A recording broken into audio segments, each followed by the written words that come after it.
floods in Libya, wildfires in the North Americas, a cyclone in Myanmar and Bangladesh, torrential rains in Colombo, and drought-like conditions elsewhere in the dry zone.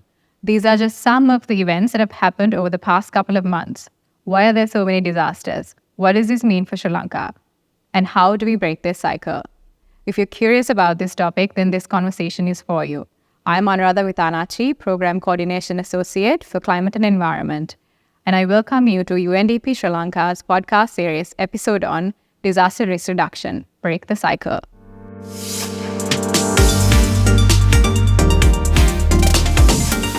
I'm joined by two experts on the topic today, Madhavi Malalgoda Ariyabandu, Senior Expert, Disaster, Climate Risk and Resilience, and our very own Dr. Buddhika Hapuarchchi, Policy Specialist and Team Lead, Climate and Environment at UNDP Sri Lanka.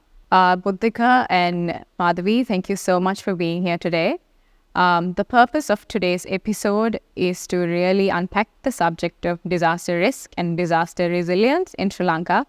And I think this is a very opportune time to have this discussion, particularly because of the crisis and its impacts on our people, both immediate and long term, and our evolving risk profile. And as they say, knowing is half the battle. So on that note, Madhavi, could you please explain to me what are disasters and why is it important to talk about it now? I will start by explaining what is a disaster, but we need to talk about what is a hazard before we talk about disaster. Hazard is a natural phenomenon very often, like rising temperatures, prolonged dry periods, excessive rainfall, earthquake. These are hazards. They become disasters when they intersect with the habitats, economies, infrastructure, which then causes losses and damages, loss of life, loss of property, damages to the environment. So then we say hazard then turns into a disaster. To share a very simple example, if an earthquake happens in an area where there is no habitat, no infrastructure or other economic property, it will just remain as a hazardous event. But if it happens in a populous area, whether it's rural or urban, if it happens in a area which is, which has buildings where people live, where people have their livelihoods, then an earthquake causes tremendous damage, collapse of buildings, loss of life, displacement and injuries. So this is what makes hazard become a disaster. Why we need to talk about today is we are observing increasing trends over decades and now even over the years that there are more hazardous events turning into disasters, more and more losses and damages, loss of life as well as impact on the economy and damage to the environment. You brought up a very interesting point on the economic cost of disasters. In Buddhika, from a development perspective, we hardly talk about disasters, development policy, and economic growth at the same time. So why is it important to bring all of these aspects together into the development discourse? Thank you, Anuradha. That's a good question. Now, Madhavi discussed about how hazards turn into disasters. And in her explanation, she also discussed about the society, the vulnerability of the society. So, when hazards interacts with the society and its vulnerability is the main cause for this transition from hazard to disaster.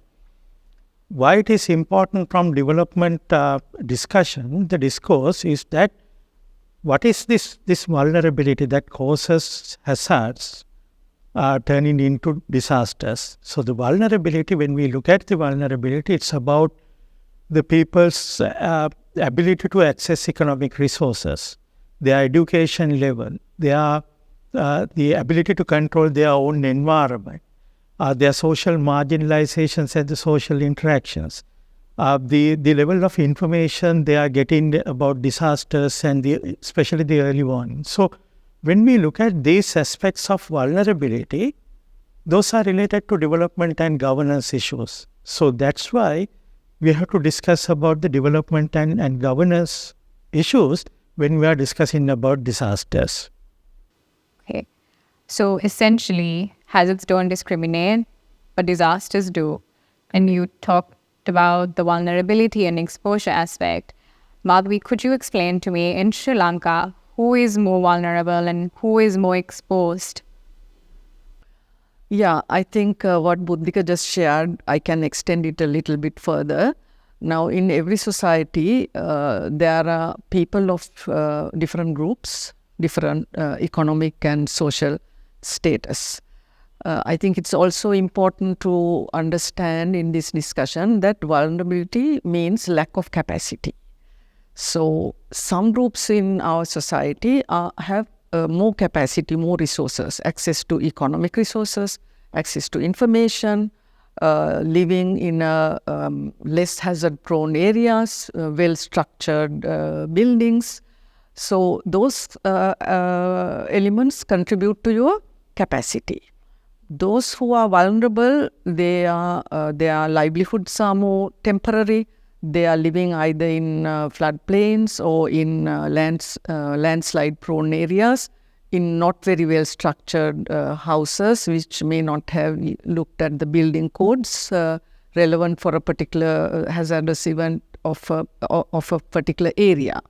So, invariably, in terms of economically and in physical proximity terms, some people become more vulnerable. So, when you have less resources, when you are poor, when you have access to information, it could be early warning information, it could be access to services like insurance and protection and social security, you become more vulnerable.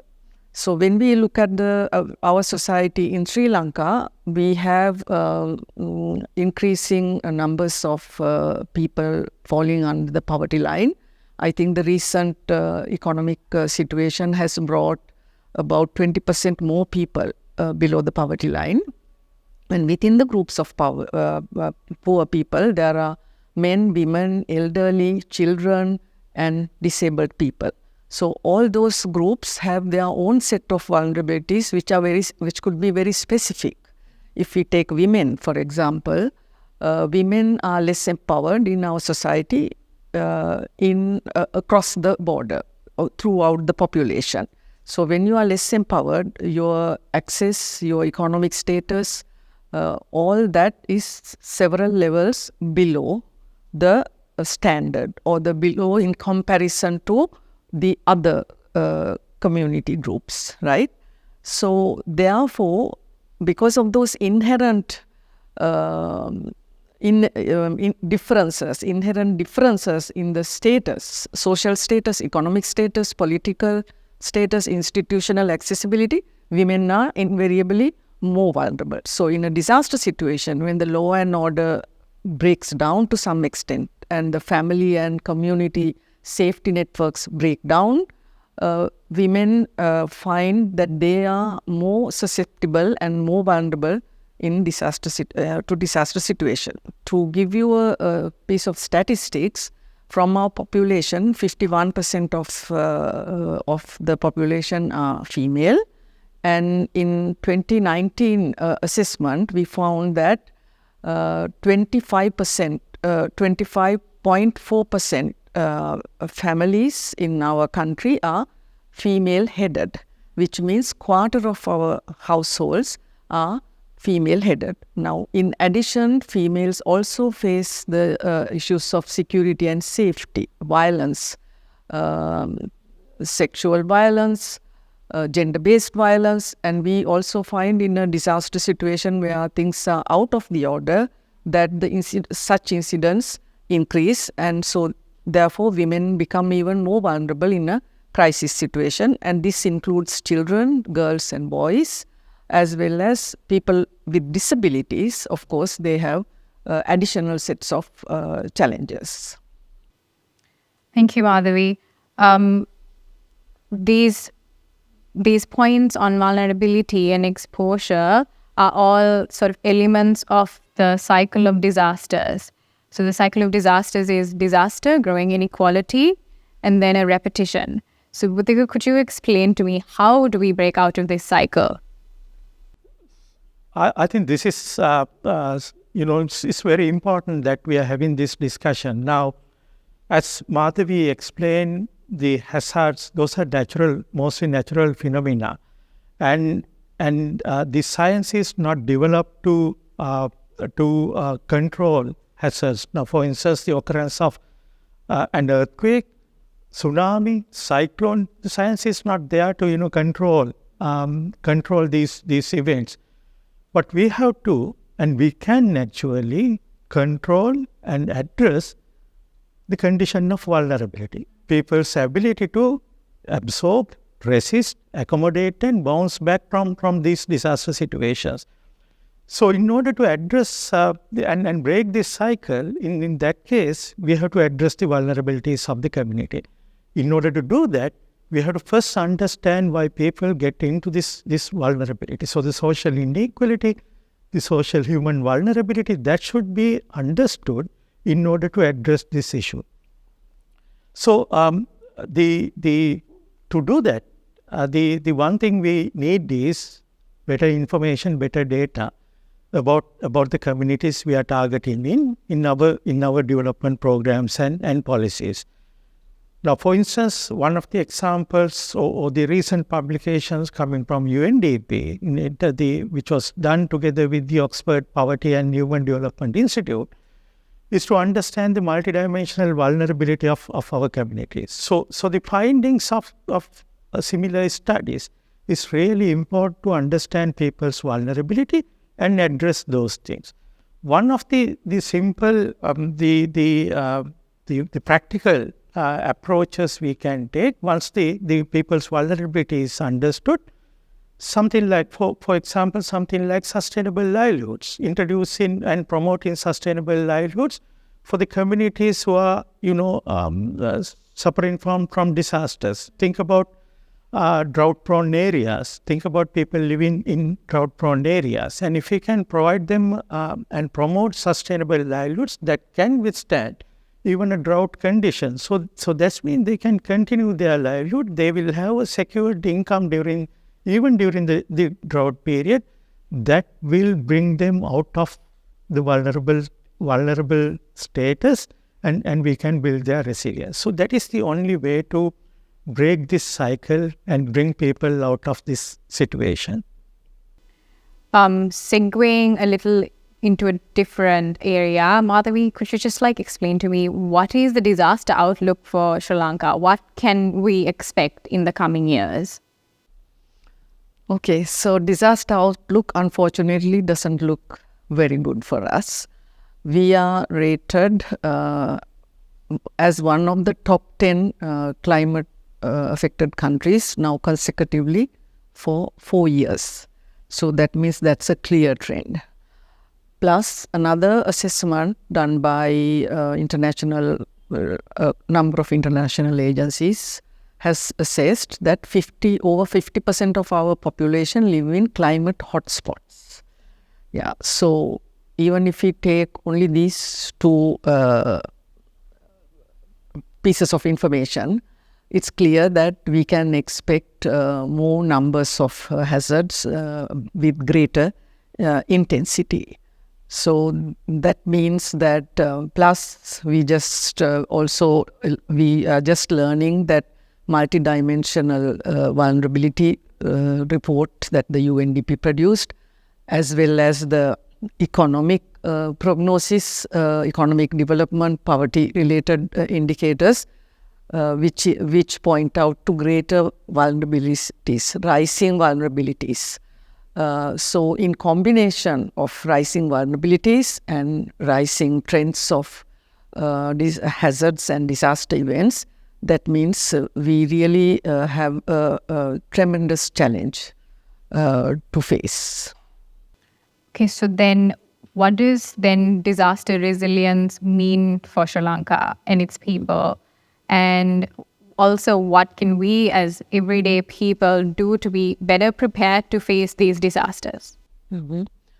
I think before we talk about how can everyday people face disasters, we have to think how, as a country, how our system of governance can look towards this trend of rising disaster events, the very likely possibilities.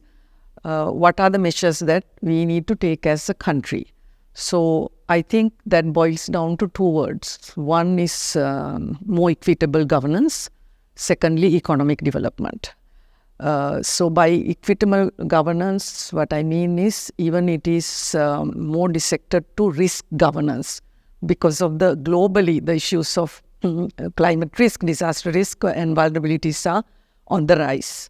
So, and there are also terms such as, I think we are more familiar with climate justice, but there is also the term disaster justice, which means in terms of governance, we need to ensure that the population of a country can live a life well prepared without easily being susceptible and perishing in disasters. So very simply, explaining the term disaster justice. So we need preparedness, we need disaster risk reduction. When we say disaster risk reduction, it means all the economic sectors, whether it is productive sectors like agriculture, food security, or infrastructure, roads, bridges, railway lines, whatever we plan on, we need to look at what is the relevant factors of risk and vulnerability. So that information is key set of information in order to prepare our economic plans. Now, if we prepare, if we build a highway spending billions of rupees, and if we haven't done adequate levels of risk assessment, taking into account the changes of climate and the global warming, that means we are putting the investment and the habitat and the people in that area in danger. So very often when we talk about disaster management, disaster risk management, the common vision is that once a disaster happens, we do the relief, we do the emergency response, and we resettle people back to wherever they were, which sometimes take months and years. But disaster risk reduction means that it's pre-thinking. Before a disaster, we assess what are the risks and hazards that our country, different provinces, different districts are facing, have a very good account of that and regularly update that information because the risk scenarios and hazard profiles keep changing. So, first of all, you started the discussion by saying knowing is half the battle. So, what is our risk, vulnerability and disaster scenario? We call it hazard risk vulnerability assessment. That's one. Second, we need to use that information for our economic development planning as well as for disaster preparedness. So, if all sectors take into account disaster risk, and if we invest in disaster preparedness like early warning systems, building community awareness, when we say early warning systems, it doesn't mean only technology. We have to take into account the social aspects, community aspects. We talked about specifically vulnerable groups like old people, children, disabled people. So how do we make sure that an early warning system, messages from a warning system reaches these people? That's one. Secondly, what do they do with the information?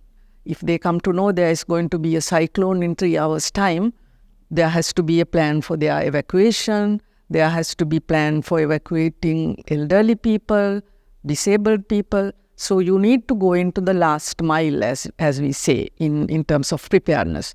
And similarly for emergency response, no matter how we prepared, there is going to be some level of emergencies and some level of damage and disruption. So what is our response system? We need to have a well-built response system aligned with our hazards. That's next. So it's a combination of actions by different actors supported by well-developed policies, investments, integration and coordination. So, Buddhika, where are we in this?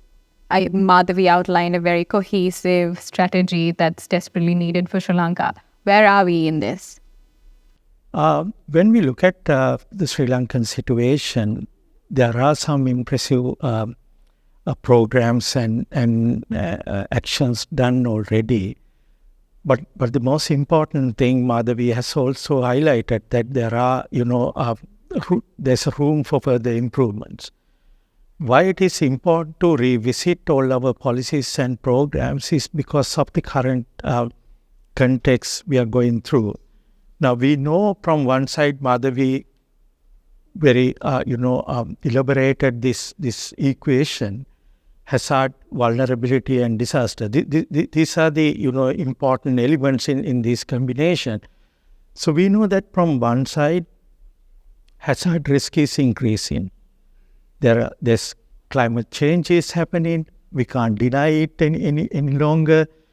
Because of the global warming, all these hydrometeorological hazards are increasing in the numbers and their severity. On top of it, now we are experiencing El Nino situation. Because of that, our oceans are warmer than before, and because of that, the severity of these events will be really high. So the hazard risk is growing. On the other side, the vulnerability is also growing. The inequality and the vulnerability is also growing. We know that our poverty level has increased because of the ongoing the economic crisis and the related other multiple crises. We know that the other sorts of inequalities are also growing.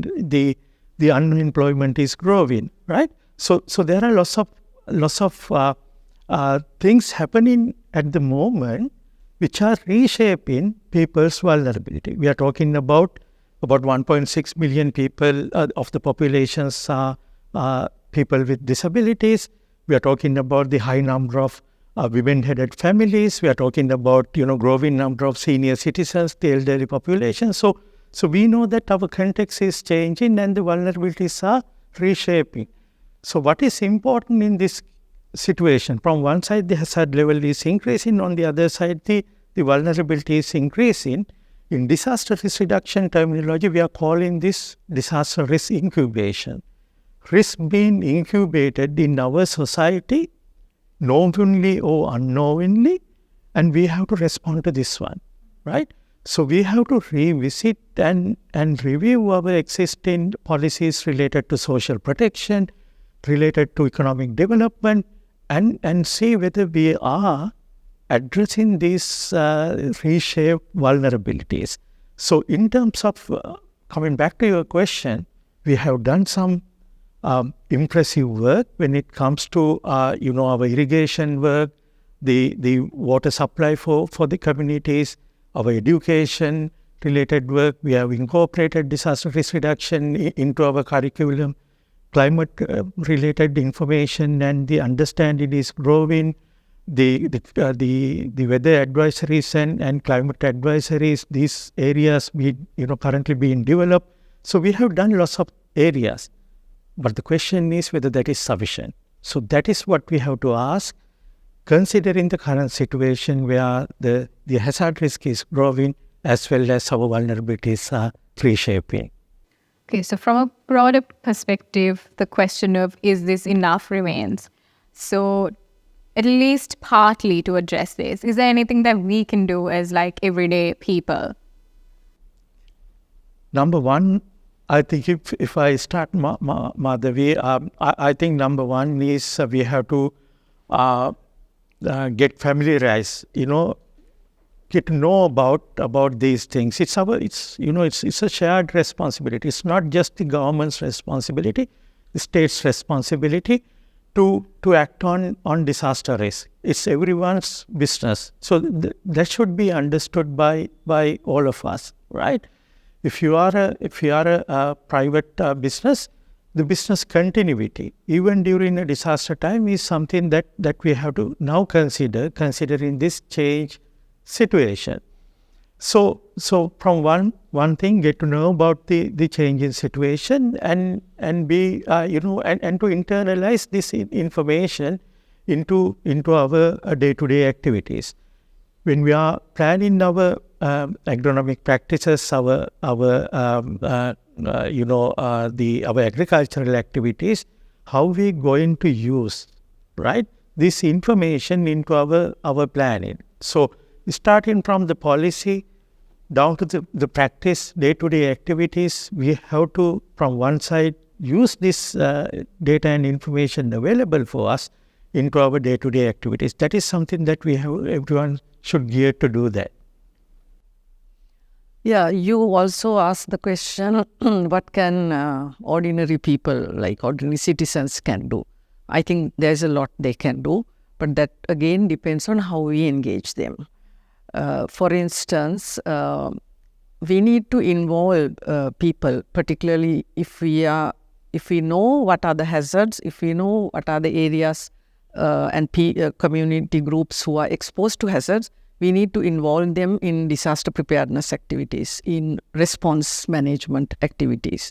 So it means at the local level, local governance, local planning level, you engage the disasters, engage the communities in disaster preparedness. But unfortunately, we are broadly guided by the concept that two issues there. One is disasters are still looked at as a very technical element, right? It's not very many people, even at the policy and implementation level, actually will connect the social aspects, community aspects to disasters. And very often we label the communities as victims, disaster victims. But if we involve people in the planning processes at the local level, we can very successfully remove that label from them, and communities are best informed about the local level risk scenarios, particularly the regular recurrent disasters, which is very common in Sri Lanka. And during the post-2017 floods, I spoke to several communities, because that flood impacted 2/3 of the country, 20 districts out of 25. And in most places, communities were saying, if we know a bit more about disasters, what to expect, we can be far better organized, because they are harvested paddy, bagfuls of paddy have been washed away in that disaster. So what they were saying, if we knew like 2 hours before that this was coming, as a community, we could have safeguarded much of those losses. So this also refers to women. Women are often labeled as vulnerable victims. But we find when we go to the field level, women are very capable citizens who would come forward to be organized, as community leaders, to take part in the preparedness activities, to safeguard children, elderly people, which is expected as their responsibility anyway, socially, and as a society we expect women to be the carers. So they are actually, women are a very good resource in disaster preparedness, emergency management and recovery. But unfortunately we don't see women or even community members. So if we do that actively, awareness building, involving people, and we have a very good educated lot of people, whether it is urban or rural. So people need to be taken as a resource, not as victims. That is one. And then when it comes to awareness at the policy decision making level, planning level, again we find a void, very significant gap. where the awareness on the social aspects, vulnerability aspects of disasters coming into the policy decision making planning level. So this needs to be addressed, and to my knowledge, there are very simple like capacity building training programs being developed in the recent times, and those can be applied here to build the awareness of people. And from a positive side, we have the nationally determined contributions. So they are definite commitments our government has done in terms of mitigation and adaptation of climate change. So we need more concerted, more coordinated effort to implement those, like multi-stakeholder platforms. We also find the departments, responsible institutions are not necessarily well coordinated. So multi-stakeholder platforms to bring the disaster risk, climate risk, preparedness, adaptation as one stream instead of working in separate silos. I think that gives far greater opportunity for us to be more resilient. So this brings me to my last question, and it's directed at both of you. Clearly, the disaster outlook is not great for Sri Lanka, and vulnerabilities are increasing. So in this context, and particularly in the context of local and global polycrises, what do we need to do to accelerate disaster resilience? Like, what is the road ahead in DRR for Sri Lanka? I will speak on three areas that we need to focus. Madhavi already alluded to some of these things. Number one is data and information, right? From one side to make sure that now, in order to make decisions, informed decisions on vulnerability reduction and addressing disaster risk reduction, you need disaggregated data about men and women, elderly populations, children, disabled people, the economic strata, the economically marginalized community. So we need data in order to address this issue. So collecting data is one thing. Having disaggregated data is very important in addressing vulnerabilities and reducing disaster risk. Second one is, we already have lots of data collected already. There's a database called Disinventor, that is the disaster inventory for the country, and we have data from 1974 about different disasters happened.